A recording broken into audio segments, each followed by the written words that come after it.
ইন্টারনেটে যত ধরনের মিক্সড ফ্রাইড রাইসের রেসিপি আছে তার মধ্যে এই রেসিপিটা আমার কাছে খুব সহজ মনে হয়েছে। তবে অনেকেই দাবি করেন যে 3 মিনিটের মধ্যে মিক্সড ফ্রাইড রাইস রান্না হয়ে যায়, কিন্তু কথাটার সঙ্গে আমি একমত হচ্ছি না।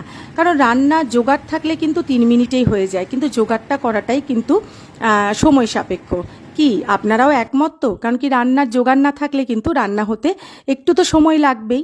আসুন রান্নায়। এখানে আমি ভাতটা বসিয়ে দিয়েছি গরম জলে, তারপর এর মধ্যে লবণ দিয়ে দিয়েছি যাতে আমাকে পরে লবণ না অ্যাড করতে হয়। এইভাবে দিয়েই কিন্তু আমি অভ্যস্ত। তো যাই হোক, তারপর এখানে চিকেনের টুকরো আর চিংড়ি মাছের মধ্যে চিনি দিয়ে মাখিয়ে রেখেছি। তারপর একটা পাত্রের মধ্যে নিয়েছি চিনি, নিয়েছি এমএসজি মানে আজিনামোটো, আর নিয়েছি গোলমরিচের গুঁড়ো। এই সমস্তটা মিশিয়ে নিয়েছি। তারপরে এটা ভালো করে মিক্স করে রেখেছি। আর এমএসজি দিলে তো একটা স্বাস্থ্যের কারণ দেখাই যায়, কিন্তু কিছু কিছু খাবারে এর ব্যবহারটা থাকে।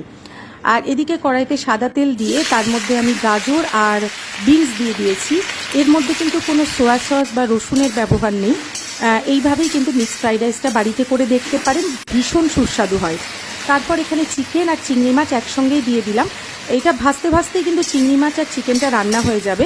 আপনারা চাইলে ডিমটাও আগে ভেজে নিতে পারেন, ডিমটা ভেজে তুলে রাখতেই পারেন, কিন্তু আমি পরে এইভাবে ডিমটা অ্যাড করে দিয়েছি। দেখতেই পাচ্ছেন ডিম এখানে আমার ভাজা হয়ে গিয়েছে। সমস্ত সবজি কিন্তু খুব বেশি ভাজার দরকার নেই, একদম যাতে এর মধ্যে একটা ক্রাঞ্চ থাকে সেই ব্যাপারটা খেয়াল রাখতে হবে। তারপর এখানে ফ্রাইড রাইস সবসময় কিন্তু গরম ভাতে করলে হয় না, ফ্রাইড রাইসটার যে রাইসটা সেটা কিন্তু ঠান্ডা করে নিতে হবে। তো তারপর সেই ঠান্ডা ভাতটাই কিন্তু এর মধ্যে দিয়েছি। তারপর এর মধ্যে আজিনামোটো, চিনি আর গোলমরিচের যে গুঁড়োটা রেডি করে রেখেছিলাম সেটা এর সঙ্গে মিশিয়ে দিলাম। ব্যাস তৈরি হয়ে যাবে দুর্দান্ত স্বাদের মিক্সড ফ্রাইড রাইস। এরপর চিলি চিকেন, চিলি পনির, কুমফু চিকেন, যে ধরনের চিকেন দিয়ে বা মটন দিয়ে বা যেটা দিয়ে আপনাদের খেতে পছন্দ সাইড ডিশ হিসেবে সেটা রাখতেই পারেন। ভালো লাগলে অবশ্যই পাশে থাকবেন, সাথে থাকবেন আর দেখতে থাকবেন শর্মিলাস কিচেন অ্যান্ড মোর। আপনারা যারা আমার ভিডিও দেখছেন তাদেরকে জানাই অসংখ্য ধন্যবাদ।